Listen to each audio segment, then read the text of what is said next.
Um, I hope everything's coming through fine. If there's any problems, let me know, please. Um, this stream, as you know, the titles as the title says, we're going to be discussing the new articles from Mencius Moldbug. If anyone is unaware of these articles or Mencius Moldbug, um, just recent Moldbug's an author that was relatively well known on the internet from 2008 to 2013, and he retired.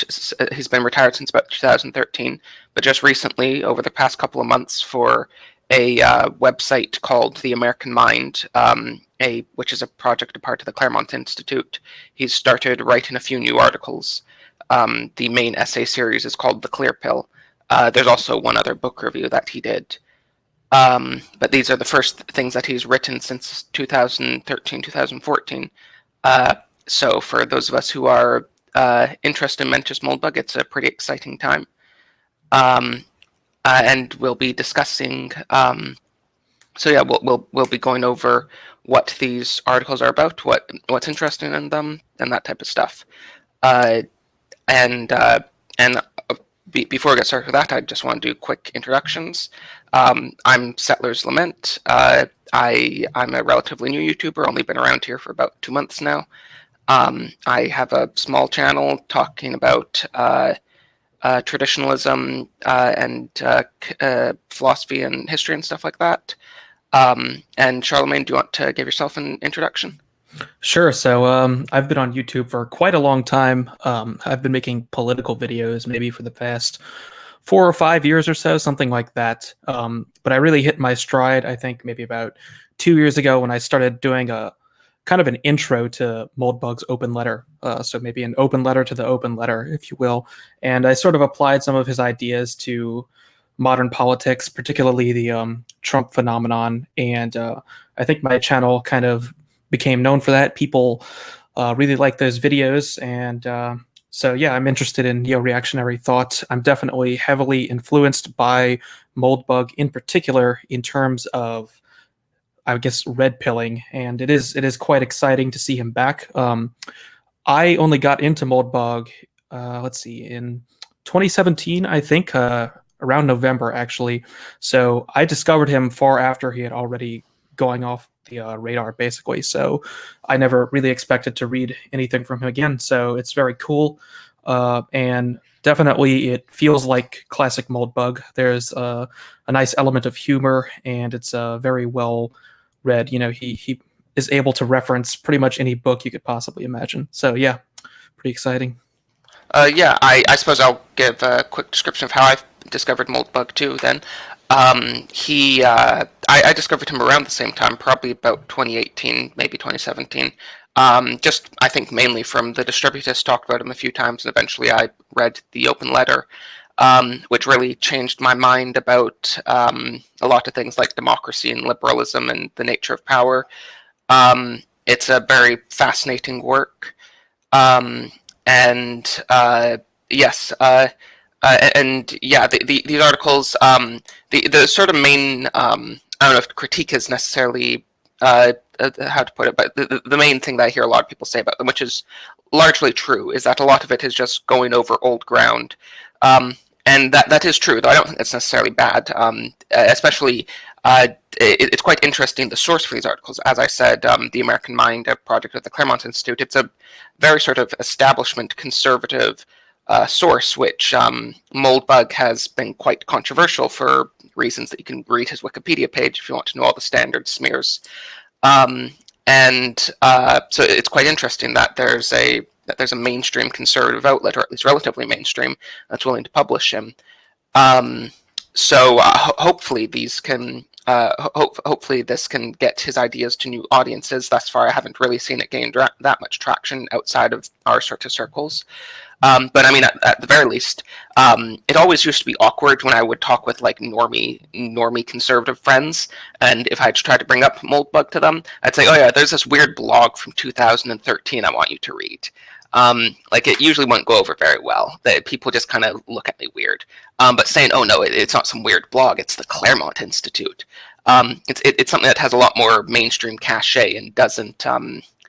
There's less of a barrier, I think, of trying to introduce these ideas to people than there used to be.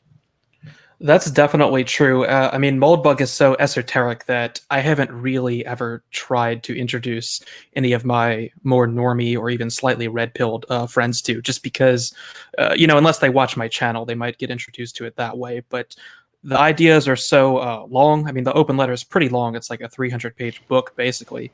And if you go up to someone and just start explaining to them how progressivism is actually the spawn of Calvinist Protestantism, they're not going to take that very seriously. People also tend to have a view that they have an authoritarian view of knowledge, I suppose, and sort of look down on bloggers and YouTubers, despite the fact that some of those people are extremely well credentialed or researched and that sort of thing. So yeah, I think this is probably the most interesting thing about this new series of articles, and the best thing is the mainstream publication of it instead of on some random blog on Blogspot, like it used to be. So I guess now we can start to try and get into the meat of some of the articles. Is there anything in particular you'd like to start with?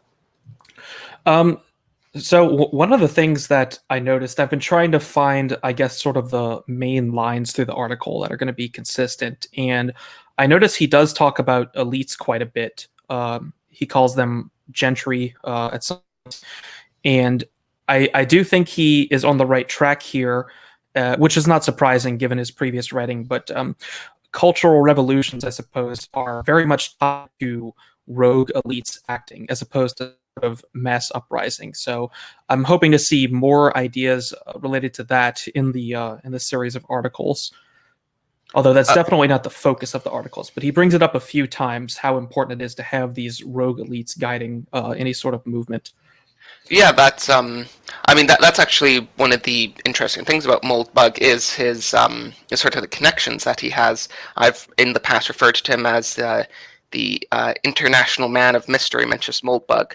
I believe he's like personally met Peter Thiel before, the founder of PayPal, and I mean Michael Anton, a guy that used to work at a guy that used to work in the Trump administration, is the guy who got this whole got him started with this whole American Mind project. So it's quite interesting the connections that he has with some pretty influential people. Yeah, I'm pretty sure he's been to dinner parties at Peter Thiel's house for Christmas or something like that. Or maybe it was the Trump election. Something like that. Yeah, these guys are pretty well connected. I believe Peter Thiel funds Urbit to a large degree as well, which is Moldbug's software project. I don't know too much about it other than that it's for hosting web servers, it seems.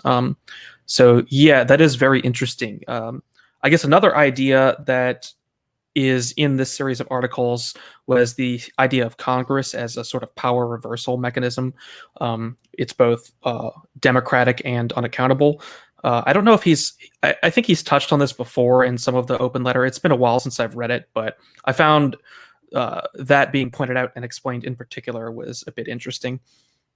I think he described it as the link between the political and civic cores of society had to reverse power away from the people, basically, to prevent them from actually gaining control over government. Yes, yeah. I don't think I have much to add to that in particular. He also, I wrote down a few keys that he wrote in, especially the first essay in the Clear Pill. One of them that was Inner and Outer Empire. I'm not really sure if that's a reference to Red Empire, Blue Empire, or Inner Outer Party and that sort of thing. He talks about what a nexus of power, Congress being a nexus of power as opposed to being a power center.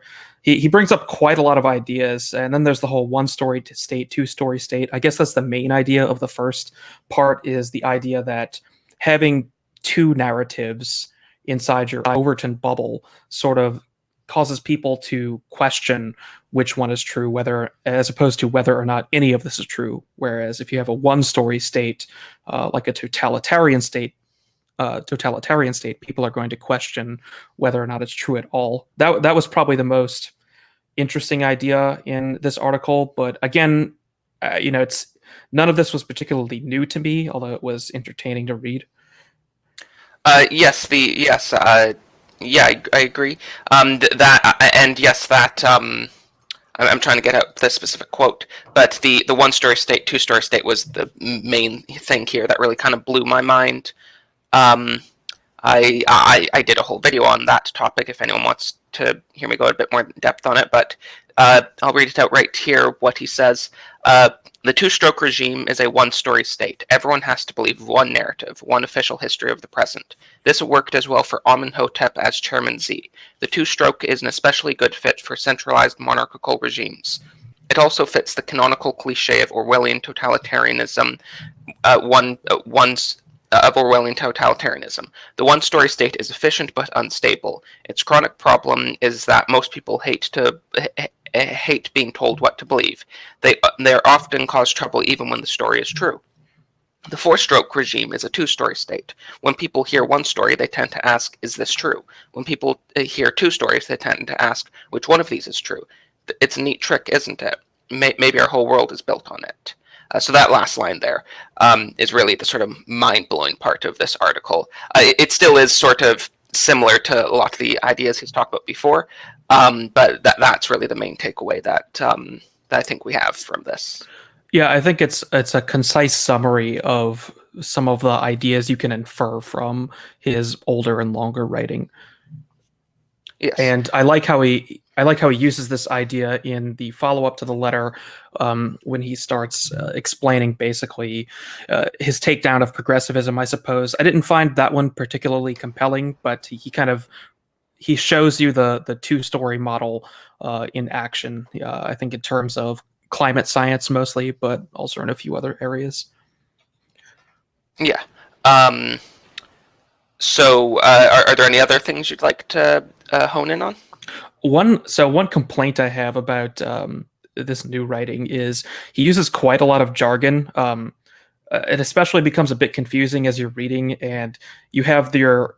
In fact, I'm not even sure why the engine analogy is there, other than to just put in little clever analogies. The whole idea of a four-stroke engine or state and a two-stroke state, and that maps to a two-story state and a one-story state. That's just kind of confusing. And then in the second letter, he starts using he introduces just a lot of Greek ideas. He starts talking about logos and eros and thymos and agape, and he kind of litters in these fancy words as he's known to do, but it kind of feels like he's really packing in the jargon, almost as if he's trying to cause some new big idea for people to latch onto.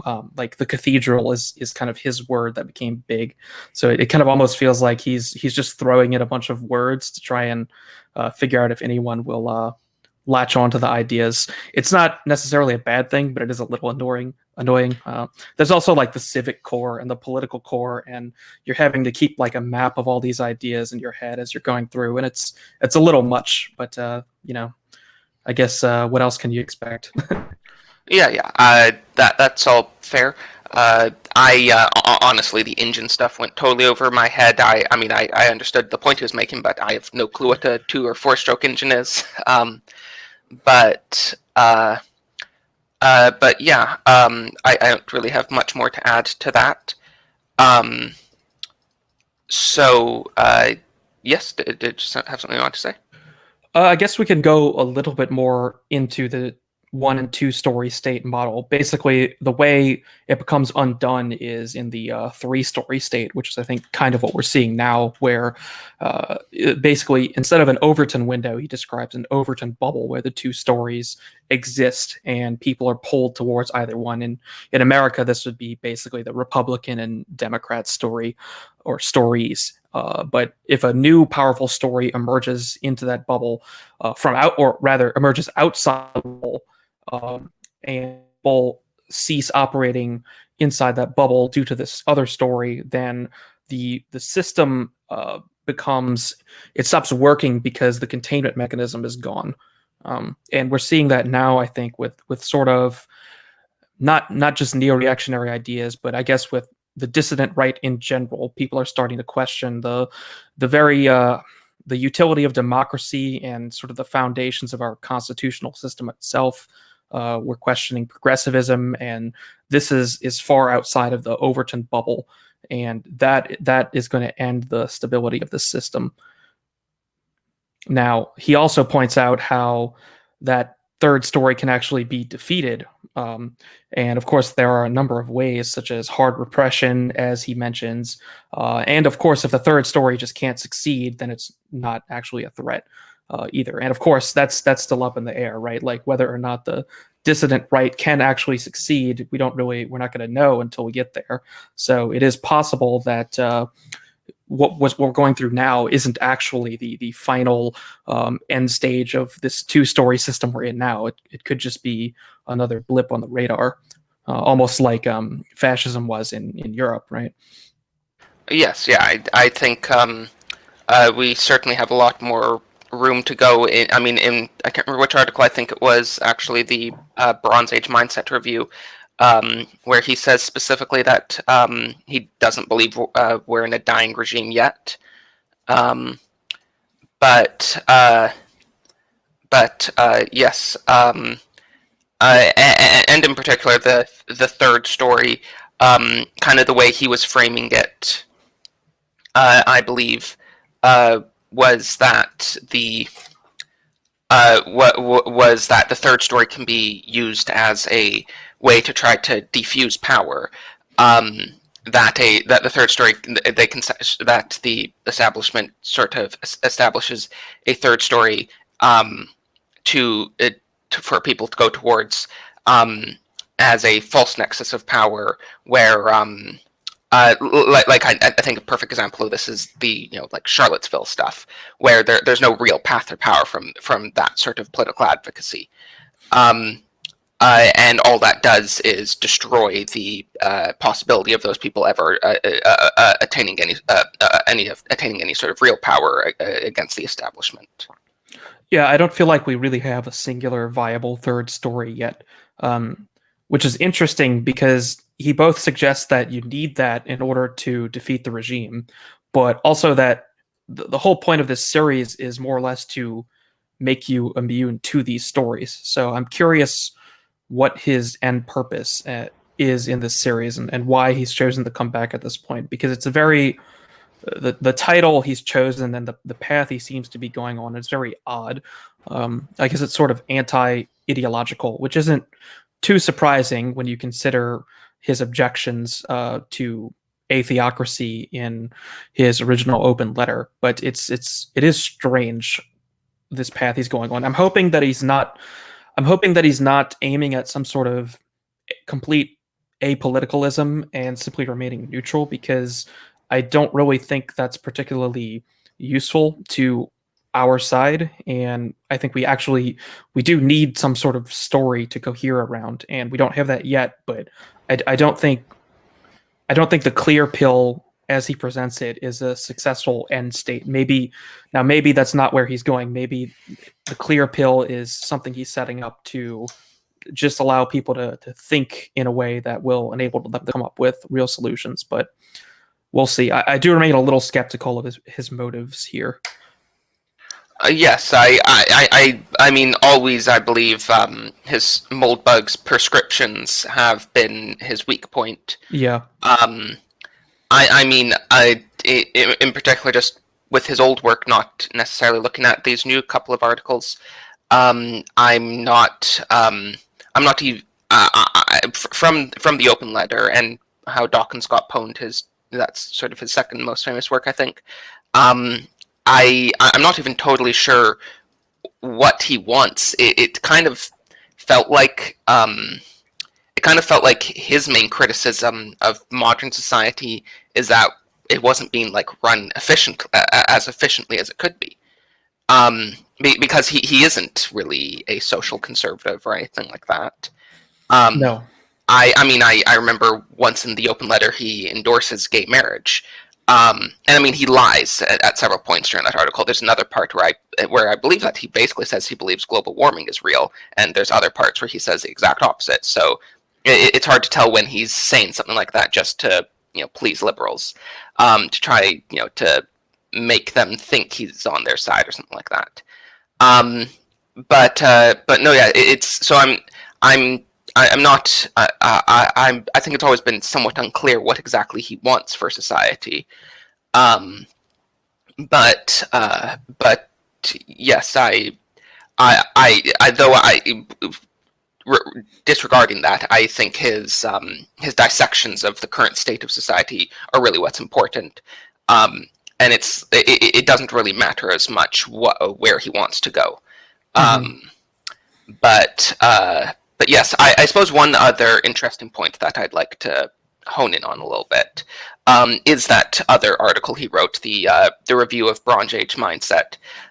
For anyone, have you read that one? Yeah, that was actually my favorite. I liked it more than either of the Clear Pill articles. Okay, I'll give a quick introduction to it, and then we can discuss it. So for anyone who's unaware of this, there's a Twitter user called Bronze Age Pervert, who I was unaware of until this article came out. Who he's recently written a book called Bronze Age Mindset. The name, of course, being a reference to a gorilla mindset from Mike Cernovich, was it? Yep. Yeah. I've never read any of the books in question here. Either of those two. But yes. So Bronze Age Pervert wrote this book recently called Bronze Age Mindset. And Moldbug gave this book apparently at a dinner party to Michael Anton, and since this point, the American Mind has commissioned, I think, 5 different book reviews of this from different people. Anton being one of them, Moldbug being another, and a couple other people have written book reviews for the American Mind too of this strange book. And it's a really sort of memey internet culture sort of sort of book, and it's sort of explaining a Bronze Age mindset is sort of the goal. But I think I agree that Moldbug's review of it was quite interesting, and I just want to read out 2 sentences that I think or 2 lines that were particularly interesting from Moldbug's review of it. And it says here, and it has no message, the book has no message, but it has theme. The theme of Bronze Age mindset is the smallness of the modern world, in space, in time. The theme of Bronze Age mindset is that if you think your mind is broad and open, you are wrong. It's tiny. It's a hard lump, like a baby oyster, closed as cement by nothing but fear. Yeah, that was a really good quote, and reminded me very much of the themes in a lot of the earlier neo-reactionary writing, because kind of the whole point of that entire era of neo-reaction was to break your mind out of this tiny mold that it's been trapped in. And maybe that even wasn't sufficient, because then there's, even outside of what's contained in neo-reaction, is traditionalism and all these much older ideas that are in history, and people are now looking back to them and not necessarily viewing them as completely invalid. I can't even remember if that was I basically read Anton's article, and then I read Moldbug's review of Anton, so it's hard for me to remember which ideas were from which, actually. But the best thing, my favorite thing about Moldbug's article, and it was weird because I didn't really find that Moldbug's response to Anton really had much to do with what Anton wrote.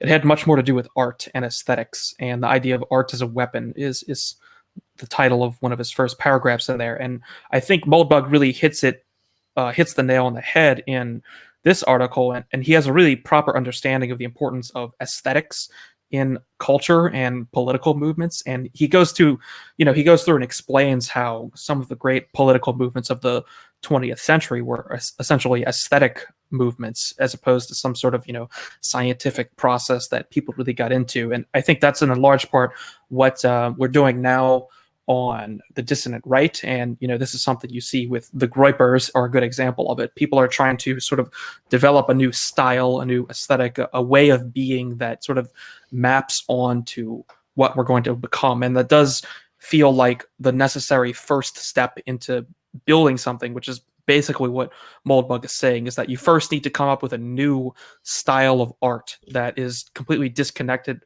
from the past, and also that the art itself is apolitical. It doesn't have an agenda. It's created and it exists regardless of what you think of it or what your purpose is with it. And I think that's a big problem the right has had in art for basically as long as I can remember. Is right wing art tends to be pretty cringy and pretty hammed in. Anytime someone, Yeah, like the God's Not Dead sort of stuff. yeah. Whereas what's happening with meme culture, it's more organic and natural, and it's related to the politics, but it's not. It's not a. It's not being forced into creation through. It's hard to phrase this. It's not being created from the politics. The direction is sort of reversed. The art is created and then it's adopted into the politics of the people. So I thought this was a really interesting article. I only just read it, I think, last night or the night before. So I want to go through it a couple times actually because this was very interesting. Yes, I agree. I don't think I have much more to add to that hasn't already been said. Is there anything else that you'd like to discuss? Let's see. I'm just kind of scrolling through it a bit here. I do have to say I didn't really know who Bronze Age Pervert was either. I mean, actually, no one knows who he actually is, as far as I understand it. But I've heard this Bronze Age mindset book talked about a bit, and I didn't really know what it was until I read Anton's review. So now I'm definitely going to buy it and check it out. Moldbug also he talks about performance as well.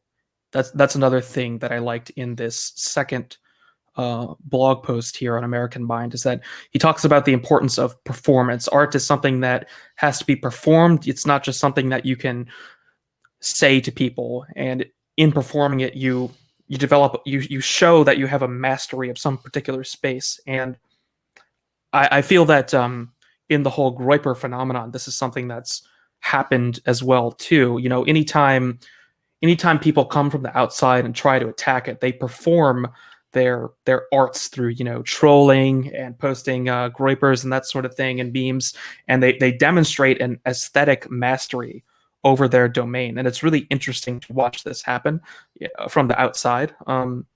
So yeah, that was just another interesting idea, the idea of performance. And I think to some extent, Moldbug views himself as a performer. In fact, he might even outright say that somewhere in this post. I don't recall, but yeah. Yes. So, yes, I believe that we've mostly covered most of what we have to say. Is there anyone in the chat have any questions for us? Is articles or anything else? Pee. Yeah. Or is there anything else you'd like to add? Looks like we're now competing with Nick Fuentes for viewership, but that's okay.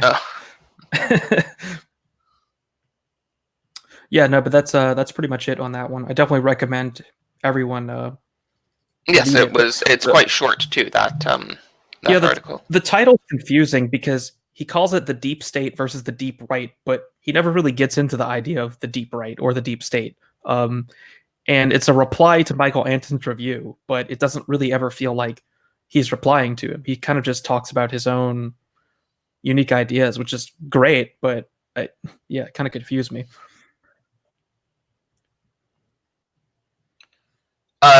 You can answer this too, but honestly, I've heard a lot of talk about the whole Groyper phenomena, but I haven't followed it nearly as much as I probably should.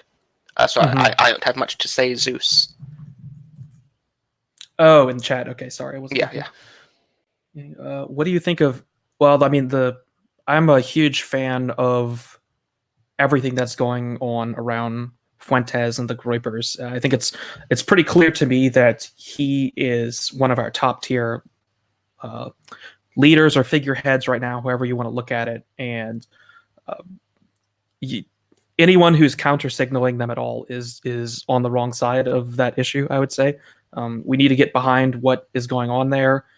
what this guy is doing. Pay attention to what he's doing, because this whatever Nick Fuentes and his followers do are probably going to define the 2020 election cycle in America in particular.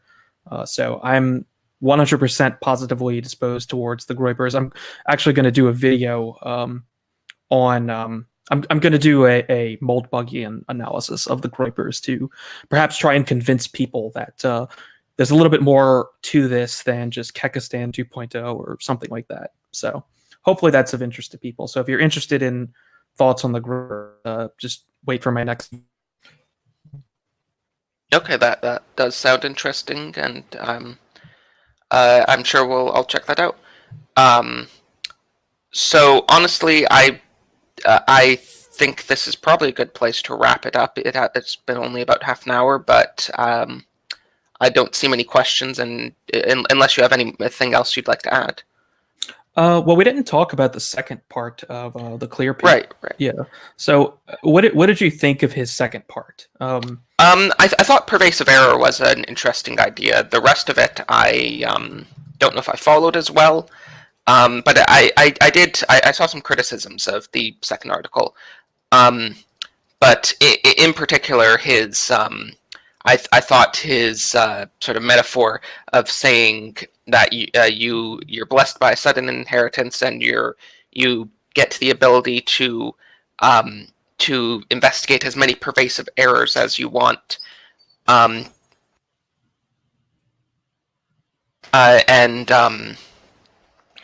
you sorry. You're blessed by a sudden inheritance, and you get the ability to try to investigate as many pervasive errors as you want, and you discover really amazing stuff. Bigfoot killed JFK, and you start telling people like, "Wow, this is amazing." And then Alex Jones and some other dudes come to your house, and they tell you you need to cool it on the DMT. But you're doing fine. You're sober. They're the ones that you've just blown their minds, and they can't understand it. And I thought that was a useful metaphor. That some people they get a hold of a particular red pill. It doesn't really matter the specific. That's why he gave such a ridiculous example. But they get a hold of a particular red pill that they're absolutely convinced of, and they just scream about it constantly. But they're just blowing people's minds, even if it's true. People they just can't handle certain ideas being too extreme for them. And I mean, I honestly have been guilty of this sometimes. Like I said, just going to normie conservatives and trying to tell them read Moldbug. It's just for some people it's just too extreme for them to understand yet. And sort of his point is that you need to more explain the concept of pervasive error, that society can be rotten to begin with, that the truth mechanisms of society can be producing pervasive error. So yes, I thought that whole concept was interesting. The rest of the article, I don't know if I followed as well. Yeah, it was kind of boring. Looking into it though, there was one particular statement that I found really interesting and I thought was really important. So let's see. He said, we can only build a useful theory of pervasive error by working carefully forward from axiomatic principles, not backward from observed reality, thinking logically, not scientifically. So I thought this was interesting because I find this is a huge problem when talking to modern people, is that, as he points out, everyone always thinks scientifically and not logically. And these aren't actually the same thing. And this can be extremely frustrating, especially from our perspective, because when you're trying to explain these ideas to people, everyone's always thinking scientifically. They're always looking for experimental data and charts and graphs and empirical evidence and, show me the proof for this. And people seem to be lacking an ability to think forward from logical concepts. Everyone is kind of going about truth finding in this one very particular way that's tied to a particular progressive ideology. And the inability for people to think logically, I think, is a huge pitfall, not just on the right, but in society generally. I don't know what you thought of that. No, yes, that is an interesting point. And yeah, I don't think most people are really interested in formal logic whatsoever. Um, it seems to be a somewhat dying skill. Um, I've been to university for several years as a history major, and it's just sort of uh, stunning the way that that most people aren't even really taught how to go through formal logic. Like I did take several philosophy classes on logic, but that was just because I wanted to. Nothing like that is expected, even from the sort of people that are supposed to be highly educated in our society. Um, that's just just a side thing that you can take if you want. Um, so yes, um, I agree that that's an interesting part of the article. So I think the next one is going to be on fascism. I think, is that correct? No, I believe it's Constitutionalism. constitutionalism. I Yeah. think that will be the most interesting one. I'm not really sure why he has picked fascism. I mean, obviously, there's sort of a tendency to be more favorable towards fascism on the right these days, but I don't really feel like there's nearly as many people who would get much out of that article as there are progressives or constitutionalists. I think the constitutionalist piece will probably be the big one because I don't really see many progressives even reading this or really being challenged by it very much. But I think, particularly due to being published on the American Mind, a takedown, I guess, of constitutionalism will be very interesting to see. That's kind of the piece I'm most interested in. Yes, I agree. I mean, um, the second one was the one on progressivism, Yeah. which I mean, there isn't much about it that is explicitly dealing with progressivism, or none of it really is explicitly dealing with progressivism. He even just gives you a little reminder at the end. By the way, this is about progressivism. Um, so I'm not quite sure what the next article even will be, and how exactly he'll try to deal with constitutionalism. Um, but yes, hopefully it will be interesting. Um, is there anything else you'd like to talk about? Um, let's see. I don't think there's too much to say left on these particular articles. I mean, if you're familiar with Moldbug, the utility is going to be fairly low, especially the second one, but nonetheless, still very interesting, and definitely look forward to his future work. And hopefully, he keeps blogging after this series. I can only presume that he's going to stay on with the American Mind. Particularly, he kind of wrote that random Michael Anton response. So hopefully, this is sort of a new era in thinking. It'll be interesting to see if any of the other neo-reactionaries sort of come out of the woodwork and start doing their thing again, because I sort of view neo-reaction as a certain period in time that ended. I don't think it's a living set of ideas, but I could be wrong about that. We'll see. Yes, it was interesting because like you said, I didn't expect Moldbug to ever return, or at least not anytime soon. And this all happened quite suddenly. Um, but yeah, I believe now would probably be a good time to end, unless you have anything else you'd like to add. Actually, I could add one more thing. Okay, okay. One thing that I hope to see out of this, and I feel like a lot of people, I don't feel like they've properly really digested the concept of the cathedral. They don't really fully take on board the concept of this evolved distributed system. And Moldbug does talk about this in his part two, I think, the second part of the letter, or sorry, the second part of the clear pill. He talks about this distributed system that has evolved on its own. And that's what the cathedral is. A lot of when you talk about the cathedral with people online, a lot of people still seem to view it, I suppose, as sort of the deep state or this elite class, but that's not actually what it is. And I find the reason I found Moldbug's explanation so compelling is it because it made everything make sense, and the cathedral just kind of maps onto reality, and you sort of understand why it's so resilient, why you can't point to any particular power centers, why the president can't just do whatever he wants. So I think people really need to properly